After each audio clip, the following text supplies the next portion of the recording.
ये कहानी है 3 कॉलेज स्टूडेंट्स की जो वेकेशन में यूरोप घूमने के लिए जाते हैं और वहाँ की लड़कियों के साथ बहुत एंजॉय करते हैं। लेकिन इनका ये एंजॉयमेंट इनको बहुत महंगा पड़ता है क्योंकि अचानक उनके साथ कुछ ऐसा हो जाता है जिससे सिर्फ एक ही जिंदा वापस आ पाता है। अब उनके साथ ऐसा क्या होता है देखेंगे हम इस पूरी कहानी में। तो कहानी की शुरुआत में हम 2 कॉलेज स्टूडेंट्स को देखते हैं जो यूरोप के एम्स्टर्डम में घूमने के लिए आए होते हैं, जिनके नाम होते हैं जॉश और पैक्सटन। और यहाँ आने के बाद इन्हें एक और कॉलेज फ्रेंड मिलता है जिसका नाम होता है ओली। अब ये तीनों दोस्त मिलकर एम्स्टर्डम में काफ़ी मस्ती करते हैं और फिर वहाँ के एक नाइट क्लब में जाते हैं जहाँ पर जॉश की एक लड़की के साथ टक्कर हो जाती है जिससे उसके बॉयफ्रेंड से उसकी हाथापाई होना शुरू हो जाती है।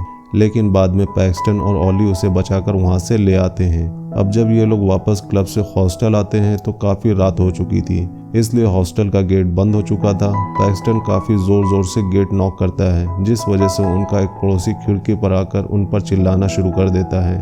और ये सब सुनकर वहाँ पर काफ़ी सारे लोग अपनी खिड़कियों से बाहर आकर इन पर गिलास फेंकना शुरू कर देते हैं। लेकिन तभी इनका एक और पड़ोसी जिसका नाम एलेक्स होता है वो कहता है कि तुम लोग मेरे रूम में आ जाओ, जिसके बाद जल्दी से ये तीनों ऊपर उसके रूम में चले जाते हैं। अब जब ये तीनों वहाँ जाते हैं तो वो देखते हैं कि एलेक्स का एक दोस्त जो एक लड़की के साथ नशे की हालत में इंटीमेट हो रहा है। और ये देखकर तीनों काफ़ी ज़्यादा एक्साइटेड हो जाते हैं और इन्हें लग रहा था कि इन्हें भी यहाँ लड़कियाँ मिल सकती हैं। और इनका ये एक्साइटमेंट देखकर एलेक्स कहता है कि तुम्हें लड़कियों के साथ एंजॉय करने के लिए मुझसे अच्छी एडवाइस कोई नहीं दे सकता। फिर एलेक्स इन्हें कॉल गर्ल्स की कुछ तस्वीरें दिखाता है और कहता है कि अगर तुम्हें भी इन जैसी लड़कियों के साथ एंजॉय करना है तो तुम्हें स्लोवाकिया जाना होगा और वहाँ के हॉस्टल में रहना होगा। दरअसल ये तीनों यहाँ इसलिए आए थे कि ये ऐसे ही एंजॉय कर सकें। जिसके बाद ये तीनों एलेक्स की बातें सुनकर पूरी तरह से एक्साइटेड हो जाते हैं।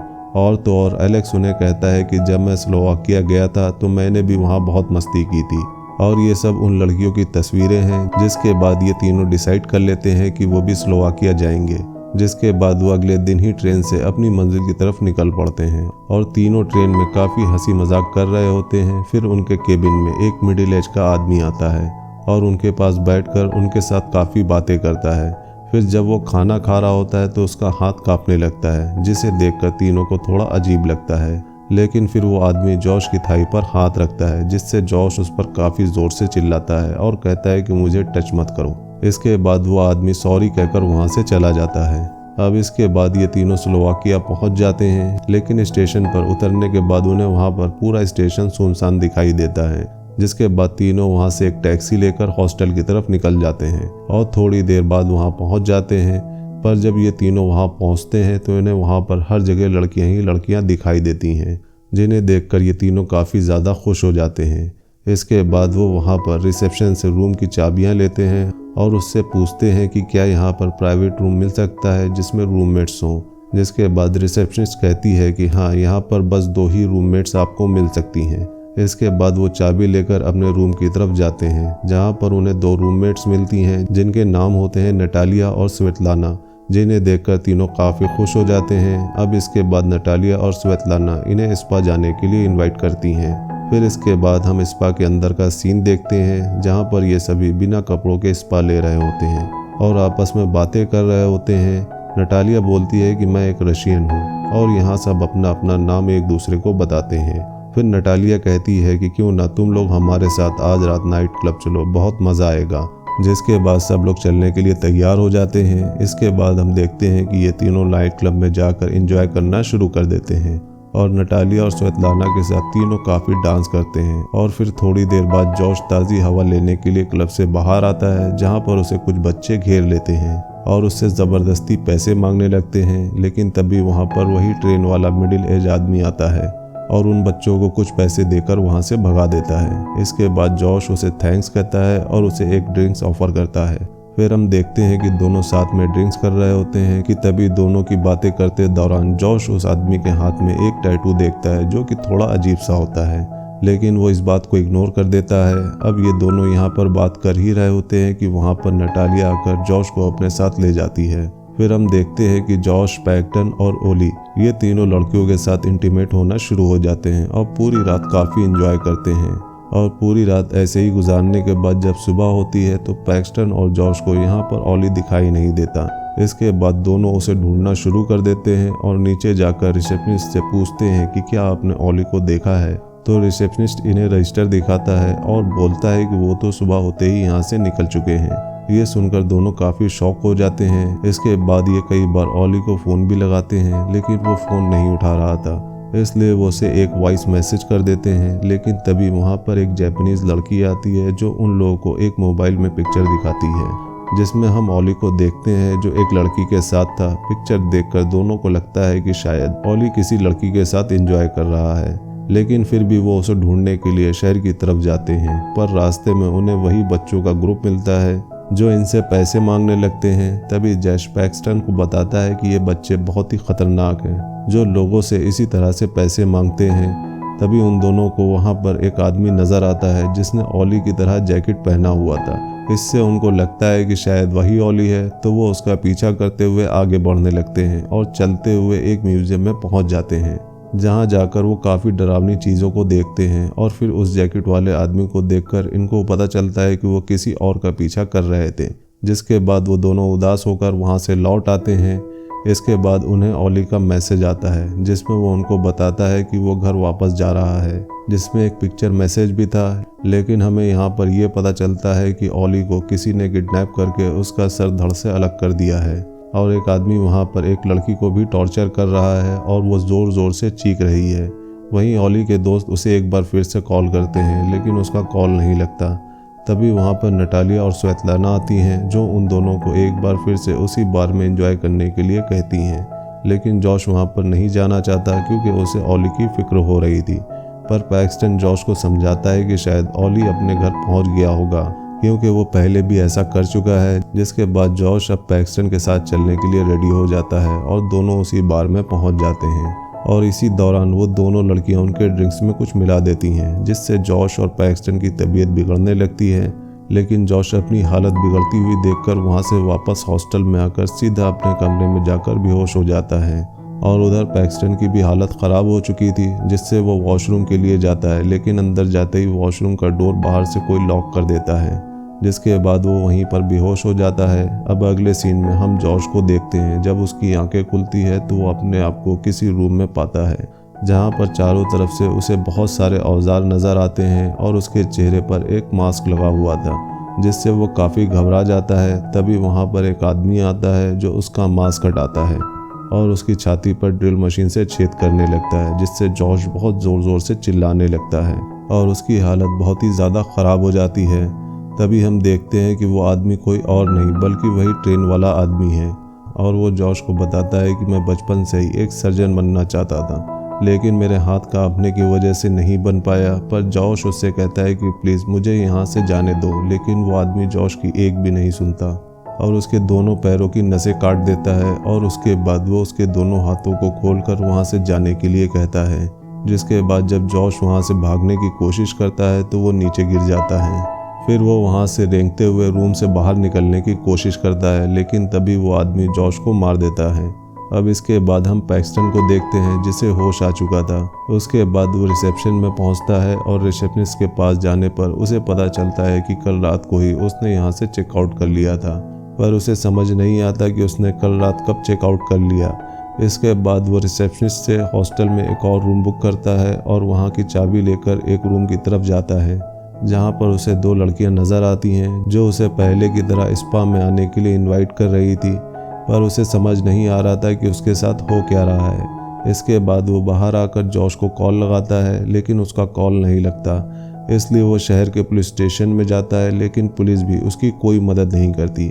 इसके बाद वो एक बार में जाता है जहाँ पर वो नटालिया और स्वेतलाना से जॉश के बारे में पूछता है, पर वो दोनों जॉश के बारे में कुछ न बताकर उल्टा उनके साथ एंजॉय करने के लिए कहती है। और इस बात से पैक्सटन बहुत ज़्यादा गुस्सा हो जाता है, जिसके बाद नटालिया उसे बताती है कि उन्होंने जॉश को एक म्यूज़ियम में आखिरी बार देखा था। और फिर नटालिया पैक्सटन को लेकर उसी म्यूज़ियम में जाती है, जहाँ पर हम कुछ बड़े बड़े आदमियों को देखते हैं जो किसी बिजनेसमैन की तरह दिख रहे थे। उसके बाद नटालिया उसे अंदर लेके जाती है, जहाँ पैक्सटन जब अंदर पहुँचता है तो वो देखता है कि जॉश की बॉडी पूरी तरह से कटी हुई है और उस पर वही ट्रेन वाला आदमी कुछ एक्सपेरिमेंट कर रहा है, जिसके बाद वो समझ जाता है कि ये सब नटालिया और इन लोगों की चाल है।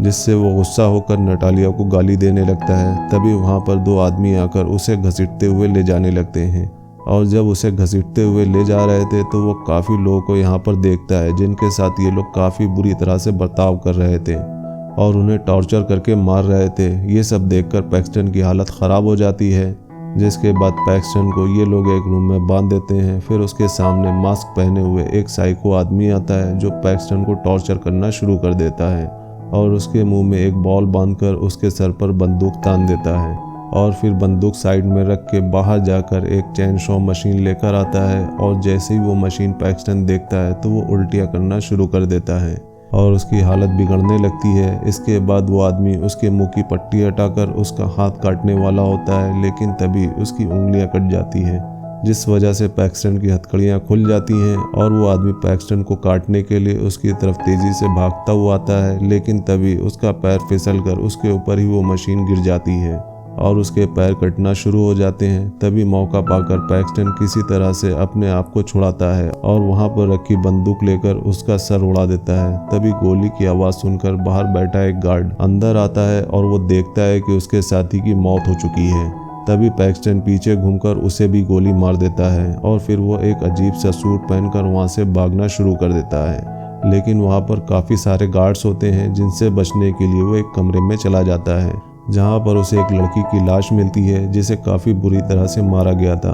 उसके बाद वो उस कमरे से निकलकर लिफ्ट से एक रूम में जाता है जहाँ पर उसे नए कपड़े मिलते हैं, तो वह जल्दी से एक नए सूट को पहनकर अपना मुंह सही से पोंछ लेता है और फिर उसे अपने सूट के पॉकेट पर रखा हुआ एक कार्ड मिलता है जिस पर लिखा होता है एलाइट हंटिंग और दूसरी तरफ लिखे होते हैं उसके रेट्स, यानी कि यहाँ पर सबसे ज़्यादा रेट्स होते हैं अमेरिकन्स के। और ये सब देखकर उसे काफ़ी गुस्सा आता है। तभी यहाँ पर एक आदमी आता है, लेकिन उस आदमी को लगता है कि पैक्सटन एक क्लाइंट है। अब वो पैक्सटन को बताता है कि हम लोग हर बार नए लोगों को काटते हैं और अमीर लोग उन्हें ख़रीदते हैं, पर सबसे ज़्यादा महंगे अमेरिकन्स होते हैं क्योंकि हम उनसे बहुत ज़्यादा नफरत करते हैं। इसके बाद वो आदमी पैक्सटन को ये सब बताकर वहाँ से चला जाता है और फिर पैक्सटन वहाँ से बाहर निकलकर भागने के लिए कार में बैठता है, लेकिन तभी उसे एक लड़की की चीखने की आवाज़ सुनाई देती है जिसे बचाने के लिए वो दोबारा अंदर जाता है और वहाँ पहुंचकर देखता है कि एक आदमी उसकी आंखें बाहर निकाल रहा है। उसके बाद वो उसे गोली मार देता है और उस लड़की को बचाकर वहाँ से कार लेकर भागना शुरू कर देता है। अब कुछ दूर आगे जाने पर रोड पर उसे एक कार दिखाई देती है, तो उसके हॉर्न देने पर वो कार वहाँ से चली जाती है, लेकिन तभी वहाँ पर उसे नटालिया, स्वेतलाना और एलेक्स दिखाई देते हैं, जिन्हें देखकर वो समझ जाता है कि असल में ये तीनों लोग उन लोगों से मिले हुए हैं और इन्होंने ही धोखा किया है। जिसके बाद वो गाड़ी तेज़ी से लेकर आता है और उन तीनों के ऊपर चढ़ा देता है, जिससे उनमें से दो वहीं मर जाते हैं, लेकिन नटालिया जिंदा रहती है। पर तभी वहाँ पर एक दूसरी गाड़ी आकर उसे भी मारकर वहाँ से निकल जाती है। अब पैक्सटन कार लेकर मेन रोड पर पहुँचता है तो वो देखता है कि वहाँ पर पुलिस की चेकिंग हो रही है और अगर पुलिस वालों ने इस लड़की को ऐसे देख लिया तो वो उस पर शक करेंगे, इसलिए वो कार छोड़ के उस लड़की को लेकर वहाँ से भाग निकलता है। जिसके बाद ये एक स्टेशन पर पहुँचते हैं जहाँ पर वो लड़की खुद को एक मिरर में देखती है, तो उसे अपना फेस देखकर बहुत ही ज़्यादा अजीब लगता है और उसे ऐसा लगता है कि उसके अब जिंदा रहने का कोई फ़ायदा नहीं है, इसलिए वो सुसाइड करने की सोचकर एक ट्रेन की तरफ बढ़ने लगती है और ट्रेन के सामने कूद जाती है, जिससे उसकी काफ़ी बुरी तरह से मौत हो जाती है। इसके बाद पैक्सटन उसी ट्रेन में बैठकर वहाँ से निकल जाता है, लेकिन जब वो दूसरे स्टेशन में पहुँचता है तो वहाँ पर उसे वही ट्रेन वाले आदमी की आवाज़ सुनाई देती है। इसके बाद वो स्टेशन पर उतरकर देखता है कि उस आदमी के साथ उसकी बेटी भी है।